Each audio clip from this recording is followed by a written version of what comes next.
Audio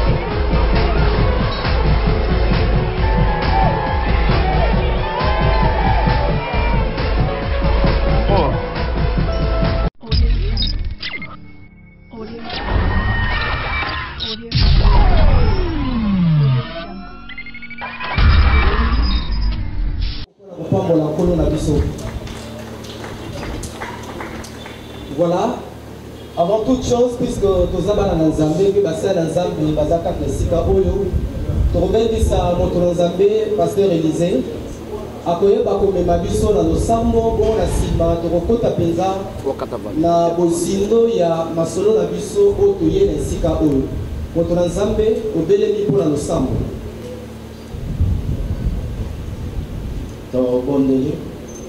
Notre Dieu, notre Père, nous te sommes infiniment reconnaissants pour ce temps que tu nous accordes. L'activité que nous allons entreprendre bientôt là, nous voulons que toi seul que tu nous conduises. Seigneur, ton serviteur qui va parler tout à l'heure, l'évangéliste Kizamina Kibila, entre tes mains. Accorde-lui sagesse, intelligence, ô Dieu, pour s'entretenir avec le peuple de Dieu. Conduis, Seigneur notre Dieu, toute l'assemblée. Garde chacun de nous, Seigneur, que toutes les questions qui seront posées, Seigneur, cela soit inspiré de toi. Et les forces de l'ennemi, Seigneur notre Dieu, soient loin de nous, ô Dieu. Père, que toi, celle que tu nous assistes, tu t'aides jusqu'à la fin de notre réunion, pour ta seule gloire, au nom de Jésus-Christ. Nous t'avons ici. Amen. Okay, merci beaucoup, Tovani. Oligi, avant toute chose, Topesa Nzambe merci. Pour Yozali mettre un temps, permettre la circonstance, il a permettre opportunité Oyo, moment autre que les Kisanesika Oyo. Tosangani Lelo Awa, na invitation ya Moto Nzambe évangéliste international, Jean-Oscar Kizamina Kibila, Oyo azali na message. Alingi a communiqué na libota ya bana na Nzambe na nzela na biso. Alors sans plus tarder, topesa ye maloba po ete ayebisa na bana na Nzambe na nzela na biso message nini oyo amemeli bango mokona lelo na oyo esika. Nom de Dieu, vous avez la parole. Merci pour la parole que vous m'accordez à ce moment. Je voudrais d'abord remercier toute la presse ici présente et remercier tous ceux qui ont l'occasion de nous suivre dans leurs écrans.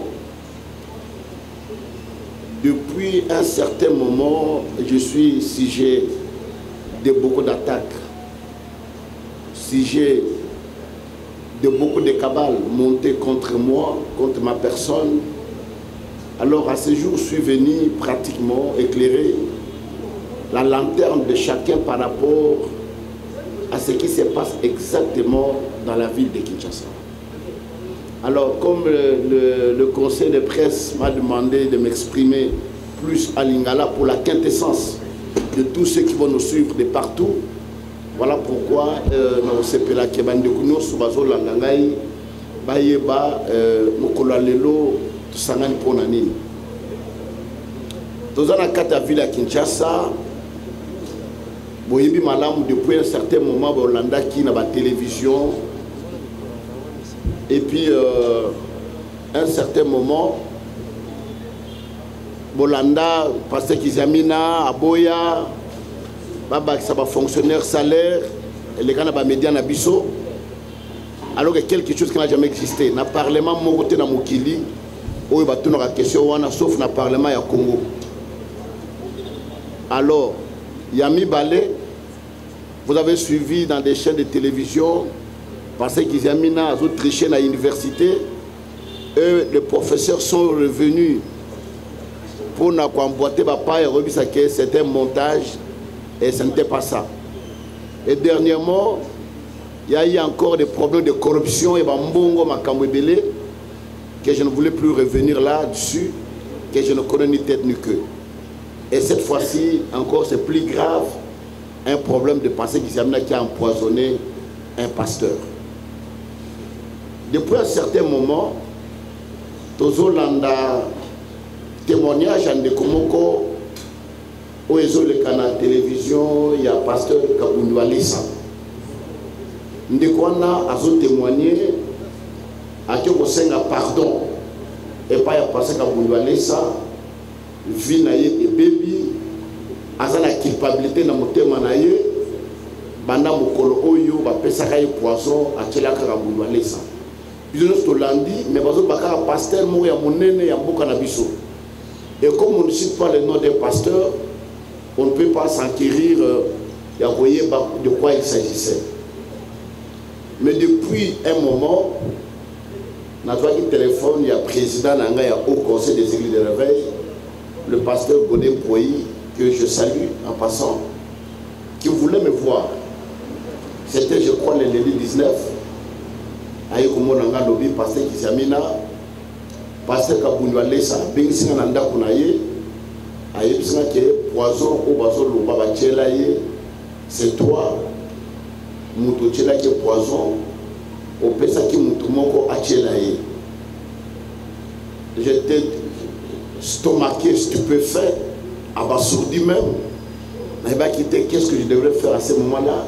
Je vous dis une telle chose, ma colonanga est banni kolenga. Non, ce sont des aventures, ce que vous racontez. C'est des simples balivernes. Non, ils ont ma caméra solo. Ngamoko na moni mwana mobali wana na miss na ngai na bengi na tuniye est-ce que ma kamozolo beza ya solo. Et le garçon a dit oui, eza ya solo na koko cela était. Basa na nzamba za ibele na mboka oyo pona ta na komba pasteur Kizamina. Alors je demande au pasteur Godé ce qui te kokutana na pasteur Kabundu Alissa na mwana mobali wana. Et le jeudi qui suivait, na tongo, na komaki pa ya pasteur Godé Poy, pasteur Kabundu, a komaki wana na délégation na ye, et le jeune frère en question était là. Pasteur Kabundu alobi ndenge nini bachela ye poison, ndenge nini mongongo ezikaki, monoko ezikaka ye, na tango wana na poison bachela ki ye. Alors le frère qui est là en face a dit, c'est toi pasteur Kizamina moto chela ye, au pesaka ye poison. Les acquis na Safari Beach, ndé aussi à poison, alors je ne connais même pas l'endroit. Quand on a tenu de quoi là, notre frère, Talanga Malam. Au cours au Bossana Mout parce que tous a battu belé, au cours au Bossana, soit, au cours se rappeler le soutien, mais Talanga pasteur qui s'appelle Malam, et puis le frère m'a regardé droit dans les yeux pour me dire, pasteur qui s'appelle Rwanga Nate. Les alinde yo motopia kanga poisson wana na Tchela Kabundu Alissa.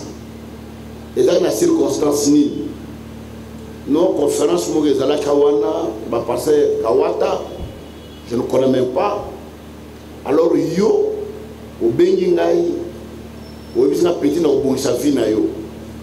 Au $100 au pesinga au jour poussière au pesinga pour na Tchela ina biloko na za obongisa pe na kindeki na Tchela ki banda wana vinanga ebeba nazana kimia te na kondi bazola kisana ba photo ndenga kondi ndenga koma. Alors est-ce que au bossa de moto non parce que j'aime la yo bien ngana za mwana yolo na botami na yolo na koli na yolo na yebio. Alors je leur ai posé la question de savoir ezaki na date nini na mois nini le pasteur Kabundu Alissa ba bimisi ba photo. Oui, ma photo, les gens qui ont photo na date bimaka.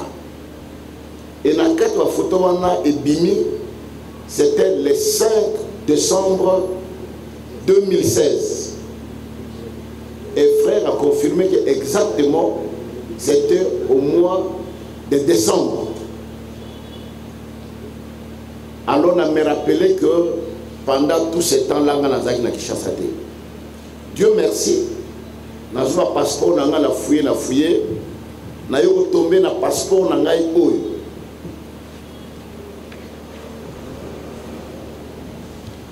Na kosenga bata presse je crois na suka ba kobendango.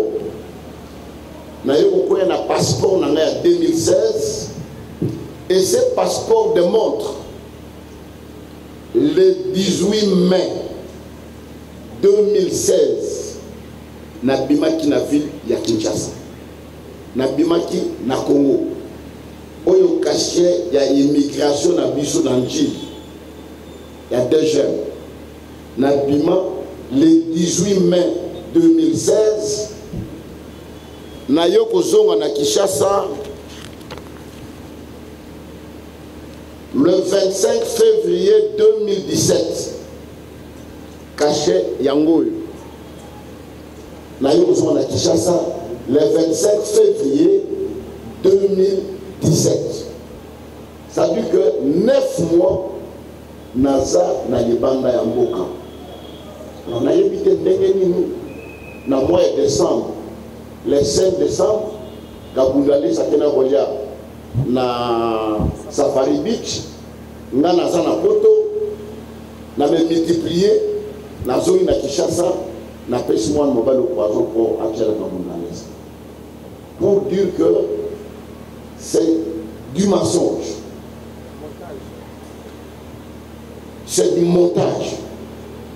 Voilà pourquoi la Sengiboye, je pourrais dans la justice pour diffamation et imputation dommageable. Je ne suis pas y allé. Nazamou Nzambe n'a pardonné, mais je suis venu pour démentir. Et la Sengi n'a pas ça qu'à Bungalesa. Si réellement Zaki empoisonné, Allah de la moine mobile on a même une mauvaise piste. Aujourd'hui, va penser au poison au Tchelangaï. Mais les passés qu'ils aimaient quitter ici à cette période, Azana Kishasate. Alors, Yebi Sanga Pena Mouto, yo a Tchelangaï au poison, à penser au poison Tchelanga, naï. Alors, si il ne poursuit pas ces garçons, ça veut dire que c'est du montage. Voilà pourquoi, na Sengi, na Bino Bata Presse, il y a pour divulguer, il y a pour démentir ma kamounio soana ndengango ezali. Et je mets en garde maintenant toute personne qui s'hasarderait d'une manière ou d'une autre avec des informations diffamatoires et aussi la sous dans le moment où on est autorisé bino boroba abomoni basali na nzamba ngonde basali bayoka na raté entre bango. Là je lui porterai plainte. Mais pour moi, je n'ai pas de problème avec Aboundou Alessa. On n'a jamais connu de problème avec lui. Et de deux, la dernière fois que nous nous sommes vus avec Aboundou Alessa, c'était en 2015. Dans la salle de campagne triomphale, Ayak na campagne nango, une semaine après, Azaka na veille na triomphale, et je suis aussi le rendre visite na Katia campagne na Yowana, Veyowana. Et depuis là jusqu'aujourd'hui, même dans Nzela na Mutuka, on ne s'est jamais vu. Et en plus, chaque chose on le fait pour un intérêt. Quel est mon intérêt? Il y a sa poison. Ceux qui n'ont pas lié poison, n'a comme pasteur d'église. Et de deux, si nous devons imaginer comment au cours de pèse un mouton poison, kakaboye, ou yebe mouton au bengier, ou proposer. Au yebe mouton na te so azan de konaye camarade na ye ba vana ndenge nini auquel vous proposez mouton kamamune ndenge wana pour dire que c'est des mensonges. Voilà pourquoi je vous ai invité pour démentir message témoignage à l'Okuta au yezo le cas en boucle na chaîne à télévision. J'ai vu des mamans qui pleurent voilà ça bon qui bazo lela kolela ya l'Okuta ezanga tina parce que makambo mwana mobali wana zo lobeza makambo ya l'Okuta so les amama makambo solo balandela mwana mobali wana alakisa bango ya solo motonini apiaki poison parce que na période wana ngana za na Kinshasa te. Je dis et je vous remercie.